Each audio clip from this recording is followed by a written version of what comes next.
Hello guys and welcome back to this channel, where today guys I'll be showing you how to add passport details on Jet2.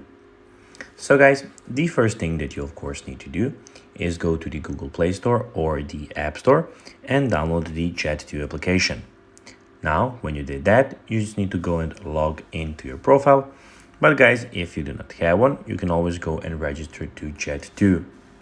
So guys, now that we got that out of the way, let's see what we actually have in front of us here.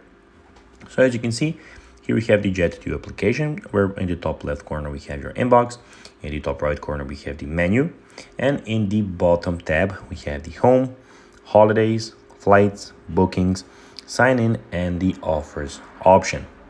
But now guys, let's see how you can actually go and add passport details on Jet2. It is pretty simple. You just need to go and follow these few steps and you'll know how to do it in no time. First of all, go to the top right corner and click on the menu. And then you need to go and click out of all of these 9 options. You need to go and click on boarding passes, which is, as you can see, the last option and the last tab. When you go there, you will have the option to add your passport details to your boarding pass. And that's basically, guys, how you can do it. As I said, you can go and do it in just a few seconds and a few clicks. Now, guys, that will be everything for this video. I hope that you found this video informative and that you found this video pretty fun.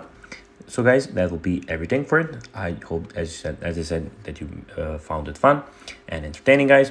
And I'll be asking you if you could go and like this video, share it, subscribe to the channel, and put the notifications on. It's really good for our channel. So guys, in the end, that will be everything for this video. I hope that you will know how to do it now, and I'll be seeing you in the next one. Bye guys.